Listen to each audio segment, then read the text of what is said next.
A former MTS employee stood up for his coworker after he claims that she was unfairly treated, and for that, he said he was fired.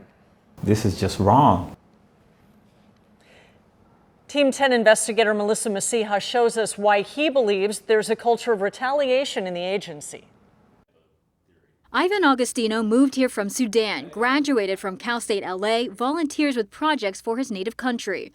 In 2015, he got a job with San Diego Metropolitan Transit System. I am the main guy that deals with the complicated back-end computer codes. A senior applications developer, a job he loved. It was, it was pretty good. Until he made a move he said changed everything.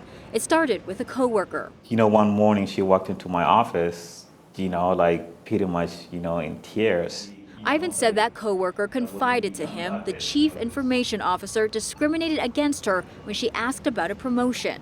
The lawsuit Ivan filed against MTS claims the CIO told his coworker she was not qualified for the job because of her age, her marriage and family planning status, and her relationship to an active duty military service member. The other question that she also asked was, like how old are you? You seem like you are at an age where, you would be having kids. A shocking conversation.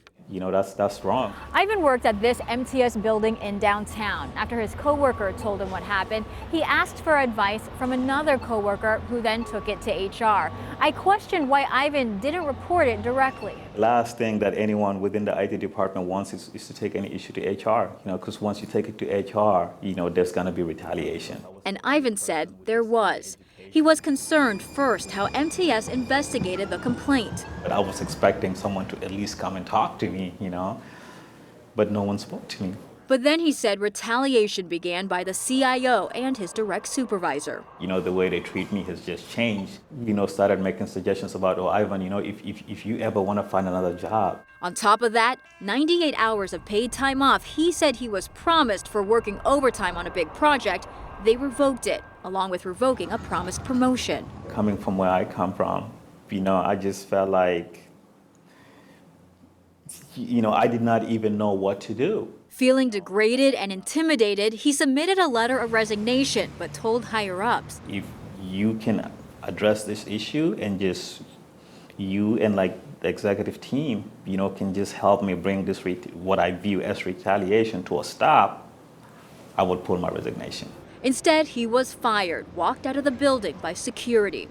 His termination came about a month after he voiced his concerns about his female coworker. Team 10 contacted MTS. A spokesperson said there is absolutely no validity to any of Mr. Augustino's claims. This is absolutely a David versus Goliath situation. Zachary Schumacher said fear is why people don't speak up. I'd like to compare it to battered wife syndrome, where you essentially have this person, or in this case, this entity, who has a major power imbalance, who is doing all sorts of awful things and figuratively, at least, battering its employees, and yet they don't leave. They feel this sense of loyalty. Ivan has a new job now, but wants change at MTS for all employees to be treated fairly. If you had to do it again, would you stand up for your coworker again? Absolutely.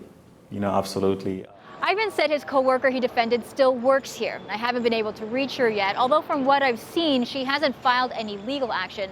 Ivan said she's since been moved to a quiet, lonely corner of the office. For Team 10, I'm Melissa Masiha. And MTS has given Team 10 a more in-depth statement tonight. A spokesman said, quote, there is absolutely no validity to any of Mr. Augustino's claims. One point of factual clarification, Ivan was not fired. He resigned and then took almost a year to file this claim, end quote. And if there is something you want our investigators to look into, send them an email to team10@10news.com.